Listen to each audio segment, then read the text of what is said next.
Isaïe, c'est un fonds qui va avoir bientôt 5 ans, qui est une initiative entrepreneuriale, puisque mes associés cofondateurs, c'est Pierre Kosciusko-Morizet, Geoffroy Roux de Bézieux, Stéphane Trépoz, Auriel Ohaillon, etc. L'argent qu'on investit, il vient d'entrepreneurs pour une large majorité. On a, je crois, 86 entrepreneurs du web qui ont investi dans Isaïe. Puis on a quelques investisseurs institutionnels et corporate qui ont également investi.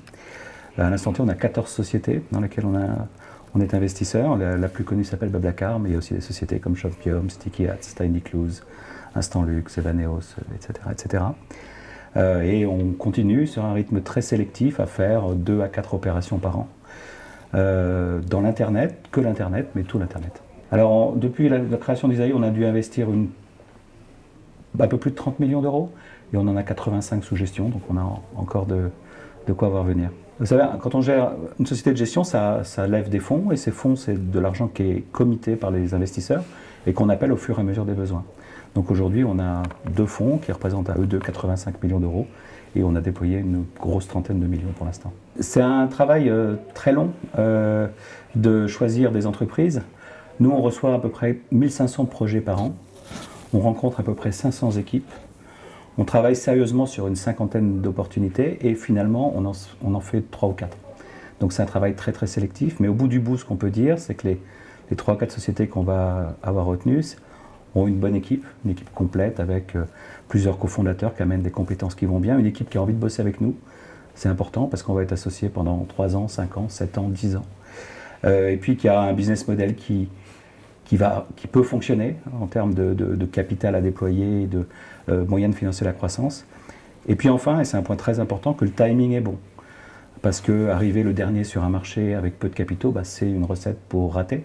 Arriver les premiers avec peu de capitaux, ça peut très bien marcher.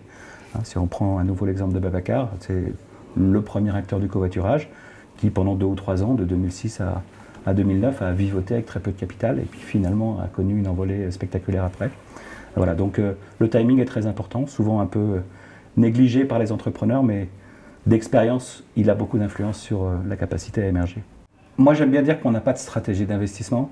C'est un peu provoquant, mais j'aime bien le dire. Je préfère que ce soit les investisseurs qui aient des stratégies d'entreprise, qui viennent me les présenter, me surprendre, me séduire, que moi, avoir ma propre stratégie.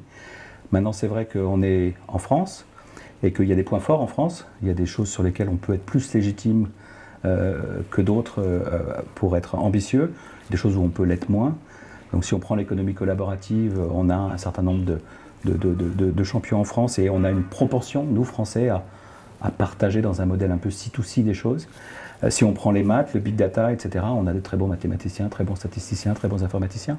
Donc très clairement, il y a plus de chances que des entrepreneurs me surprennent dans ces secteurs-là que dans un secteur un petit peu habituel où les Américains auront déjà, on va dire, labouré le terrain et pris un leadership mondial. C'est évident que quand on voit les différentes lois qui ont été votées depuis 25 ans ou 30 ans par nos hommes politiques, on peut penser qu'ils ne connaissent pas bien l'entreprise. Et c'est quand même une réalité. Je prendrai l'exemple de la loi Hamon qui a été votée au printemps dernier, qui montre une méconnaissance complète de comment fonctionne une cession d'entreprise. C'est la loi qui donne un droit d'information préalable aux salariés avant une cession.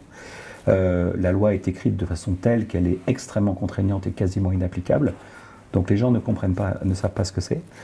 Ceci dit, quand je prends les 2 dernières années, ce qui s'est passé après l'issue du mouvement des pigeons, les assises de l'entrepreneuriat et typiquement la nomination d'Emmanuel Macron à la rentrée dernière et les discours d'un Manuel Valls à Julien Josas devant les entrepreneurs, etc. L'opinion publique a compris que les entreprises étaient importantes et les politiques les suivent. D'ailleurs, les hommes politiques, ce qu'ils font, c'est suivre l'opinion publique. Donc la bonne nouvelle, c'est que l'opinion publique a compris l'importance de l'entreprise.